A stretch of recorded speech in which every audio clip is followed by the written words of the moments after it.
Salut à tous les amis, j'espère que vous allez bien. C'est vrai que ça fait un petit bout de temps, j'ai pas fait de vidéo et je tenais tout d'abord avant tout à m'en excuser. Mais il y a eu des raisons, on va dire, professionnelles, puisque pour ceux qui se demandent dans la vie réelle, eh bien je suis saisonnier.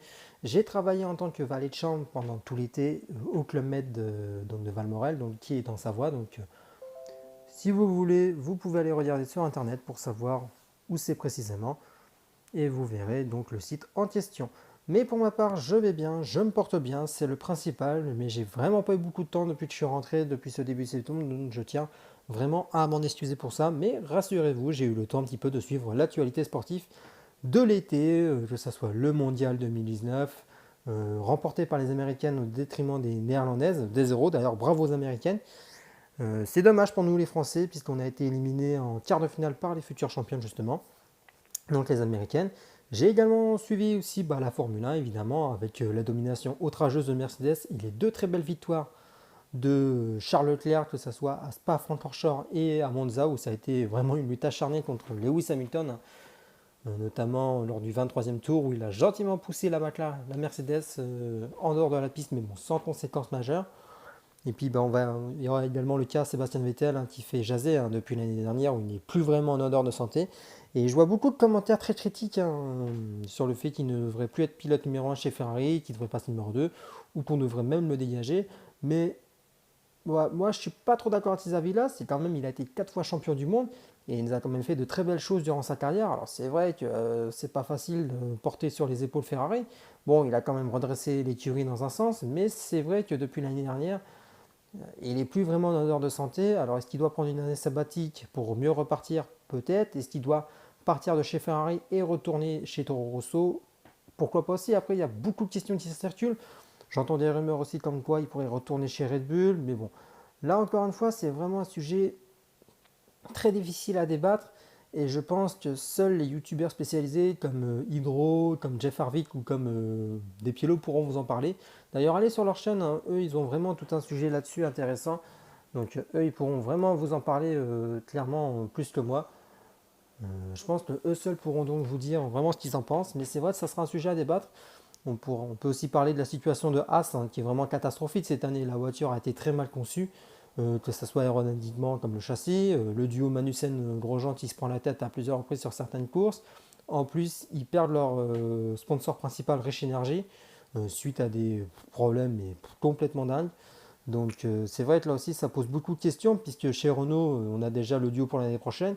Ça sera Danny Ricciardo et Esteban Ocon qui revient en Formule 1 après une année sabbatique passée en tant que troisième pilote chez Mercedes. Donc il se libère de son contrat chez les Merco et chez Toto Wolff qui avait absolument promis à son poulain qui retrouvera un baquet. C'est chose faite désormais. Donc pour Nico, la seule option que je vois actuellement c'est où il va chez As, ou il retourne chez Alfa Romeo, puisque Antonio Giovinazzi, c'est pas que je l'aime pas, mais actuellement, à l'heure actuelle, il ne fait pas du tout de bonne saison. Tous les points qui ont été marqués par Alfa, c'est Kimi qui est collé. C'est donc le Finlandais qui fait vraiment de la résistance, mine de rien, et qui aide cette écurie à progresser dans le sens où si elle a des moyens limités, je trouve qu'Alfa s'en sort plutôt bien. Mais pour moi, l'écurie qui a vraiment retrouvé de la grinta, c'est McLaren. Franchement, ce qu'ils font, voilà, ils ont eu des années compliquées avec le moteur Honda, que ce soit sur la saison 15, 16 et 17. Il y a eu la saison 2018 qui était une transition avec le retour de motoriste français Renault, qui équipe leur monoplace. Et cette année, c'est vraiment une belle consécration. Le duo Lando Norris et Carlos Sainz fonctionne très bien. D'ailleurs, ça a été la toute première écurie à annoncer le renouvellement de ces deux pilotes pour la saison à venir.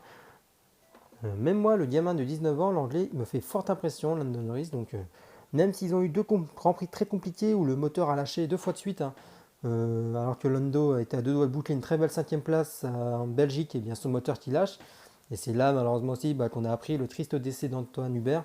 Et d'ailleurs, toute ma pensée va vers lui et sa famille, surtout. Parce que c'est vrai que maintenant, la question aussi de la sécurité sur un Grand Prix peut se reposer aujourd'hui. Et puis, le moteur à Monza a encore fait des siennes. Donc, c'est vrai qu'en deux Grands Prix, Renault a perdu beaucoup de points. Le moteur Renault chez McLaren. Et ça a permis à l'écurie française Renault de revenir un petit peu sur le gain de cette quatrième place. Mais voilà, encore une fois, c'est une saison qui est encore longue. Il y a encore des choses qui peuvent se passer. Mais c'est vrai que, sauf retournement, virement de situation indécent, Je vois mal ni Max Verstappen ni Charles Leclerc, que j'apprécie énormément ces deux garçons, et bien aller Titi Hamilton qui est parti pour chercher un 6e titre consécutif et aller encore ramener le trophée à Brackley, hein, le titre constructeur pour Mercedes. Voilà, mais là je pense que ça sera aussi encore un débat à effectuer dès que la saison sera terminée, même si j'ai vu que Williams allait décider de rester chez Mercedes jusqu'en 2025 en tant que motoriste, donc on verra aussi comment ça se passe. Dites-moi dans les commentaires également ce que vous pensez, est-ce que Kubica restera pas, allez-y, donnez-moi vos avis. On va également bien sûr parler des championnats de foot, puisque oui, vous savez, la saison a repris, et on va commencer par la Ligue 1. Alors la Ligue 1, cette saison, elle est un petit peu bizarre, dans le sens où je vais m'expliquer. En fait, devant, tu as bien sûr Paris, mais tu as aussi Rennes qui est là. Donc Rennes, déjà, le recrutement qu'ils ont fait a été intéressant, même s'ils ont perdu pas mal de bons joueurs. Ils ont perdu Benjamin André qui est parti à Lille, Ben Arfa qui est parti en fin de contrat, Ismaël Assar qui est du côté de Watford, d'ailleurs, qui est rentré cet après-midi, mais qui n'a pas marqué, mais qui a contribué au nul de partout contre Arsenal. Donc c'est vrai que Rennes, avec les recrues qu'ils ont faites, dont les dernières, notamment le petit portugais, je crois, Rafinha il s'appelle, font vraiment un bon début de saison intéressant. Alors même s'ils ont été accrochés par le voisin Brest, bon, dans des conditions de match, je ne reviendrai pas parce que ça a été un gros bordel avec la VAR, et d'ailleurs ça aussi c'est encore un gros sujet. Dites-moi dans les commentaires ce que vous en pensez, est-ce que vous pensez que c'est une bonne solution à chaque fois d'utiliser la VAR, est-ce que, voilà, bref, vraiment donnez vos avis, soyez sincères, bon, sans insultes parce que ça va vite m'énerver, mais voilà. Donc il y a aussi le début de saison compliqué de Saint-Etienne, hein, qui a été encore accroché par Toulouse. Ça a du mal à prendre la patte avec Ghislain Printemps, et pourtant ils ont des joueurs d'expérience, hein, dans cet effectif avec des jeunes garçons comme William Saliba qui a été la révélation de l'année dernière, même si là actuellement il est blessé, il est à Londres actuellement en plein soin. Alors vous allez me dire, ouais, mais qu'est-ce qu'il faut à Londres? Eh bien en fait c'est simple, il a été recruté par Arsenal, mais il est resté à Saint-Etienne puisqu'il a été prêté à son club formateur. Donc c'est aussi ça qui fait que le joueur en fait, est lié par les deux clubs. Et il s'est blessé malheureusement, et donc eh bien, il a décidé de rentrer à Arsenal se soigner. Les Gunners voulaient voir un petit peu l'état de sa blessure. Bon, j'espère quand même qu'il retrouvera vite les terrains et qu'on le verra avant qu'il parte pour la première ligue, quand même l'un des championnats assez réputés. Lyon m'avait fait bonne impression lors des 2 premières journées, puis là il cale un petit peu, ça fait 3 matchs de suite où ça cale un peu. C'est pas de ça m'inquiète, mais ça commence à me poser des questions quand même, alors qu'il y a les échéances de la Ligue des Champions qui approchent, hein, comme Paris qui m'a beaucoup inquiété hier, et puis il faut un but salvateur de Neymar qui a joué 90 minutes. Bon, il s'est fait copieusement siffler pendant toute la rencontre, et puis bon, à la fin il nous claque un retourné acrobatique pour aller sauver la mise, donc ça va être long quand même la marche de la rédemption pour lui aussi. Et puis pareil, qui n'est pas non plus épargné par les blessures, hein. Cavani qui est revenu, qui revient, Mbappé qui est encore blessé. Donc d'ailleurs, ni Mbappé, ni Neymar, ni Cavani ne seront présents pour le match contre le Real en Ligue des Champions. Le Real d'ailleurs qui s'est imposé 3-2 également. Et le Real qui pourtant menait 3-0, mais là encore il y a des petits soucis défensifs à régler, donc on verra comment ça se donne. Le Barça qui a écrasé Valence 5-2. Alors là, Valence, eux décidément, ils n'ont vraiment pas de chance. Ils se prennent une misère générale. L'entraîneur qui est limogé par le président, alors lui, j'ai pas compris sa stratégie, alors qu'il a tout ramené l'année dernière, Marcelino, de la stabilité, de l'envie de la gagne et le trophée de Coupe du Roi qui emmène direct à la qualif pour la Ligue des Champions. Et ben non. Qu'est-ce qu'il fait, propriétaire? Il le vire.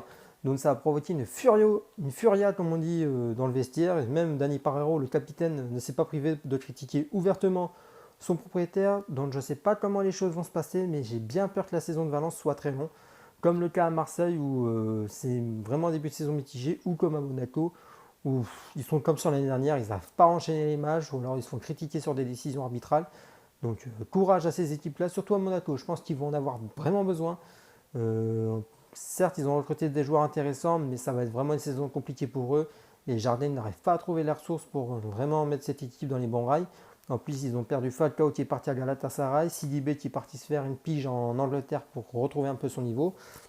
Mais bon, on verra bien comment ça se passe. Mais ce championnat Ligue 1, je pense que cette année, il va vraiment être ouvert. Il faut attendre un petit peu que la première partie de saison soit passée et voir aussi entre les matchs des gros comment ça peut se passer. Mais bon, je pense que ça peut être une belle saison avec des surprises comme en Ligue 2. Même si mon club de cœur actuellement, le Stade Malherbe de Caen, n'est vraiment pas en jambes, mais je suis vraiment inquiet pour cette équipe-là. Mais bon, on en reparlera dans une vidéo à part. J'ai vu également les résultats en Italie où c'est l'Inter qui est seul en tête du championnat. Donc bravo aux Interistes, hein, mine de rien. L'arrivée d'Antonio Conte y est, je pense, pour beaucoup quelque chose. Mais c'est vrai que depuis 2-3 ans, l'Inter retrouve de la stabilité et une équipe compétitive. Et puis l'arrivée du coach italien avec des joueurs qu'il voulait a permis à cette équipe aussi de progresser. Puis on a revu ce fameux 3-5-2 d'Antonio Conte qui marche bien. Et c'est vrai que je me dis pourquoi pas cet Inter peut venir titiller la Juve, tout comme Naples, pourquoi pas, on verra bien ce que ça donne, mais c'est vrai que ces trois équipes-là seront à surveiller. J'ai vu également le carton de la AS Roma 4-2 cet après-midi contre Sassuolo. C'est vrai qu'il y a eu pas mal de matchs aujourd'hui. Il y a eu aussi le Bayern, le Red Bull Leipzig qui se sont tenus en échec, un partout. Là aussi, c'était un beau derby, un beau choc entre le premier et le deuxième de Bundesliga. Donc c'était intéressant aussi à voir. Mais c'est vrai, dans la plupart des championnats, que ce soit la Liga, la Ligue 1, la Serie A, la Bundesliga et la Première Ligue, eh ben, c'est quand même assez serré. Hein. Même si Liverpool est désormais seul en tête du championnat, après sa victoire 3-1 contre Newcastle, puisque City a perdu Manchester City a perdu contre Norwich 3-2 avec un attaquant dont je vais parler dans pas longtemps. Là, il y a plusieurs joueurs que je vais parler en Angleterre. Il y a le buteur de Norwich, je vais parler parce que lui fait vraiment un début de saison de canon, mais surtout le jeune Tommy Abraham de Chelsea qui fait vraiment un gros début de saison. C'est vrai qu'il est très jeune pourtant, mais il a la confiance de Frank Lampard et ça fait vraiment plaisir à voir. Donc on verra bien aussi comment ça se donne. Je ferai peut-être une vidéo sur lui. Mais je pense qu'il y aura pas mal de sujets d'actualité à débattre. Et on peut aussi parler du rassemblement des Bleus avec deux victoires, 4-1 et 3-0 contre l'Albanie et l'Andorre. Et là également, c'est un tir groupé de l'Euro 2020 qui se resserre puisque la France et la Turquie se caracolent en tête puisque l'Islande a été écartée un petit peu après sa défaite. Mais c'est vrai que les prochains matchs du mois d'octobre et de novembre vont clairement décider de cette phase de poule où il y a les Bleus. Mais c'est pas la seule poule qui est, je vous rassure, est concernée. Il y a aussi les Pays-Bas et l'Allemagne également. Hein. L'Allemagne qui a collé une Manita 4-2 à l'Allemagne, donc ça fait vraiment mal aussi. Et là, dans cette poule-là aussi où ils sont tous les deux, c'est très serré. Hein. Alors les champions d'Europe en titre, le Portugal, lui, est qualifié d'office puisqu'ils ont remporté la Ligue des Nations, je vous le rappelle, la première compétition officielle. Et en plus, ils ont gagné sur un lourd score avec un quadruplé de Ronaldo, donc voilà, donc sur le portugais, j'ai rien à dire. Hein. C'est franchement, il a 34 ans, il claque encore des buts comme ça, c'est incroyable. Même Messi à 32, il en claque encore, même si leur carrière semble se diriger doucement vers la fin. En plus, il ne parlait pas longtemps il y a de Messi, puisqu'il y a une clause libératoire qui peut l'autoriser, qui stipule qu'il peut partir quand il le souhaite. Mais dans cette clause, il stipule qu'il ne peut jouer ni dans un grand championnat européen, ni dans un grand club qui joue la Ligue des Champions. Et de toute façon, Messi, il l'a dit, hein, il voulait retourner jouer en Argentine à Rosario, donc ça pourrait être aussi peut-être l'occasion, si le Barça ne fait pas une grosse saison cette année, eh bien il pourrait se dire, eh bien je m'en vais, je pars libre. Et s'il retourne à Rosario, eh bien, ça serait franchement son club de cœur. Et ça serait une belle occasion pour lui de conclure sa carrière de joueur qui a été immense. Notamment, je peux penser au Brésilien Dani Alves, un 40 trophées, il a 36 ans le mec, il te claque encore des buts de dingos alors qu'il joue à Sao Paulo. Il est capitaine de la sélection brésilienne qui emmènera jusqu'au titre de la Coupe de la Copa América. Je vais arriver à parler, je suis désolé, hein, la fatigue est là. J'ai pas eu beaucoup de repos depuis que je suis rentré de ma saison d'été, donc ça a été très compliqué. Mais voilà, c'est vraiment. L'actualité sportive a été complètement incroyable. Hein. Même le cas Neymar, j'en parlerai dans une vidéo à part parce qu'il y a eu beaucoup de choses et c'est. Voilà. D'ailleurs, dites-moi, supporter parisien, est-ce que vous pensez que Neymar arrivera à se faire pardonner? Oui, non. Sinon, doit-il partir? Si il doit partir, dites-moi quand. Mais bon. Ça va être encore, je pense, un débat qu'on abordera plus tard euh, dans une autre vidéo à part. Hein, mais voilà. Mais sinon, pour ma part, je vais bien. La santé, ça va mieux aussi. J'ai aussi des petits soucis, mais bon. Voilà, j'en reparlerai également dans une vidéo à part. En tout cas, moi, ça fait plaisir de faire cette vidéo avec vous, de vous donner mes dernières nouvelles et de vous donner un petit peu mon point de vue sur l'été 2019 sportivement qui a été très chargé. Et puis ça va être encore chargé pendant quelques temps, puisque là, il y a la Formule 1 qui continue, vous avez les championnats européens, vous avez la Ligue des champions qui revient dès ce mardi, vous avez la Ligue Europa qui va redémarrer, vous avez le mondial du rugby qui va démarrer dès vendredi au Japon, donc vous allez encore assister, je pense, à pas mal de choses pendant ces prochaines semaines. Dites-moi aussi vos pronostics pour la Ligue des champions et la Ligue Europa, j'attends vos retours sur les équipes qu'il faudra surveiller cette année, les favoris, les outsiders qui pourraient créer la surprise. Dites-moi dans les commentaires si vous pensez que Tottenham peut refaire le même parcours que l'année dernière en Ligue des Champions, tout comme l'Ajax Amsterdam. Dites-moi dans les commentaires ce que vous en pensez, est-ce que ces équipes peuvent refaire un parcours ou si ça sera beaucoup plus compliqué en revanche pour eux. Allez-y, donnez-moi tous vos pronostics, donnez également vos pronostics sur les champions, les clubs qui remporteront leur championnat. Vraiment, posez vos avis, posez vos questions. Moi, j'attends vos retours avec grande impatience, comme ça on verra les sujets que vous voulez aborder, il n'y a pas de souci. Alors dites-moi vraiment ce que vous voulez que j'aborde, n'importe quel sujet, j'essaierai de faire un dossier complet là-dessus et j'essaierai de vous en parler. Mais voilà, en tout cas pour moi ça a été un vrai plaisir de faire cette vidéo en votre compagnie. Je suis encore désolé de l'attente qu'il y a eu entre la dernière vidéo du mois de juin et maintenant, mais voilà, je vous ai expliqué. C'est raison professionnelle, mais je débattrai de ce sujet-là dans une vidéo à part. Voilà, il n'y a pas de souci. En tout cas, je vous remercie. Je vous dis bonne soirée à tous et à toutes. Voilà, reposez-vous bien, profitez bien de la vie surtout. Voilà, prenez soin de vous. Et moi, je vous dis à bientôt. Allez, ciao!